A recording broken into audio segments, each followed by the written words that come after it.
अपने समाज, अपने देश के लिए समर्पण का भाव है देशभक्ति। और हर देशद्रोही के जीवन में आने वाला तूफान है हमारी सच्ची देशभक्ति, ताकि हर देशद्रोही ये समझ सके कि अगर तू परिंदा है तो ये आसमान तेरा है, अगर तू दरिंदा है तो ये शमशान तेरा है। भाईचारे से रहना है तो रह इस जमीन पर, वरना ये कब्र भी तेरी है और यही कब्रिस्तान तेरा है और यही कब्रिस्तान तेरा है।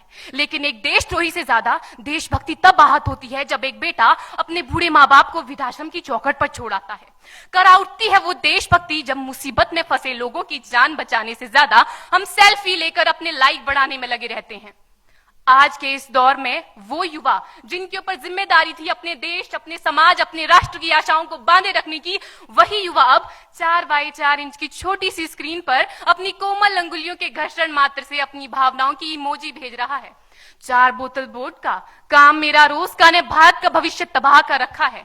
हम ना एक ऐसे समाज में जीते हैं जहां लड़कों से बात करता देख जो भाई हड़काते हैं, लड़कों से बात करता देख जो भाई हड़काते हैं, वही भाई अपनी गर्लफ्रेंड के किस्से घर में हंस हंस कर सुनाते हैं। और मैं बता दूं, महिला सुरक्षा के मामले में हम आज भी चौथे नंबर पर आते हैं। हम ना एक ऐसे समाज में जीते हैं जहां पत्थर की मूरत को लगते हैं 56 भोग और भूखे नंगे तड़पते सो जाते हैं लोग, भूखे नंगे तड़पते सो जाते हैं लोग। मजदूर को मजदूर समझिए, मजबूर नहीं। गरीब को काम दीजिए, दान नहीं। और अगर दान देने के इच्छुक हैं तो जीते जी रक्तदान दीजिए और मरने के बाद अंग दान देकर किसी मरते हुए को जीवन दान दीजिए।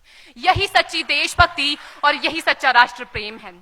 ना सरकार मेरी है ना रब मेरा है, ना सरकार मेरी है ना रब मेरा है और ना ही ये बड़ा सा नाम मेरा है। बस इतनी सी बात का गुरूर है मुझे कि मैं भारत की हूं और ये भारत मेरा है और ये भारत मेरा है। परंतु एक वैचारिक बीमारी हमारे समाज में मुझे नजर आती है।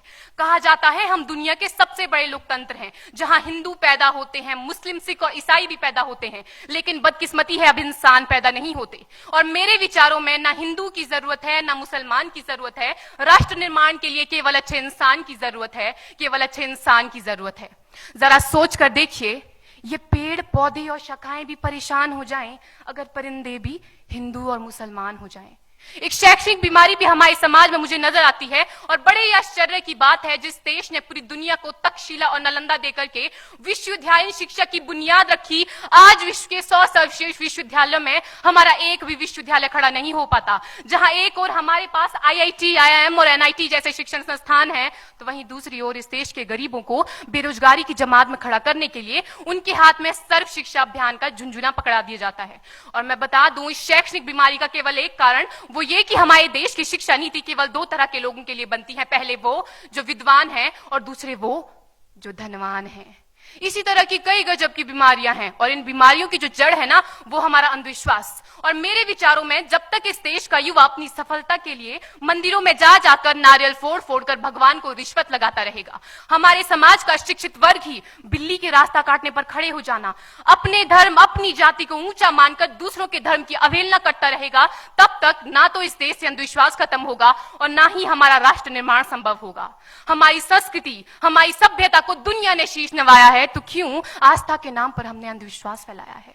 मेरे विचारों में हमारा राष्ट्र निर्माण तब संभव होगा जब इस देश में महिलाओं की पूजा नहीं, उनकी इज्जत की जाएगी। राष्ट्र निर्माण तब संभव होगा जब हम जाति का आरक्षण नहीं बल्कि सामाजिक सशक्तिकरण पर बात करेंगे।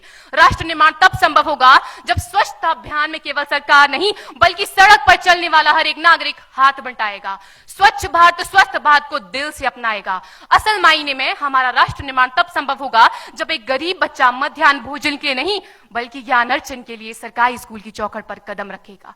और हमारा राष्ट्र निर्माण तब तक संभव नहीं होगा जब तक एक नागरिक नैतिक रूप से सटीन, चारित्रिक रूप से भ्रष्ट, मानसिक रूप से दिवालिया, धार्मिक रूप से अंधा, राजनीतिक रूप से गंदा, स्वैच्छिक मान मूल्यों के आंकड़ों में जिन्न शिन्न पैपंदमयी अखंड भारत को खंड खंड करता रहेगा, तब तक हमारा राष्ट्र निर्माण संभव नहीं होगा। बड़ी बड़ी बातें नहीं, छोटी छोटी कोशिशें करनी होगी, क्योंकि ठोकर हमें पहाड़ से नहीं पत्थरों से लगा करती है। और मैं सैल्यूट करना चाहूंगी सरहद पर दिन रात हमारी रक्षा के लिए खड़े हर उस जवान को, इस देश की पुलिस, प्रशासन और किसान को, और इस देश के हर उस व्यक्ति को जो अपना काम पूरी ईमानदारी, पूरी मेहनत और पूरी लगन से करते हैं, जिनके बिना राष्ट्र निर्माण की कल्पना करना भी असंभव सा लगता है। और आज इस मंच पर पूरी जिम्मेदारी के साथ मैं भारत की बेटी ये कहती हूं कि हमारा राष्ट्र निर्माण तब संभव होगा जब हम सभी, मैं, आप, हम सब मिलकर प्रयास करेंगे, क्योंकि हमारे देश की जिम्मेदारी नहीं है हमें आगे ले जाने की, हमारी जिम्मेदारी है अपने देश को आगे ले जाने की, अपने राष्ट्र को आगे ले जाने की। की, अपने वतन को आगे ले जाने की।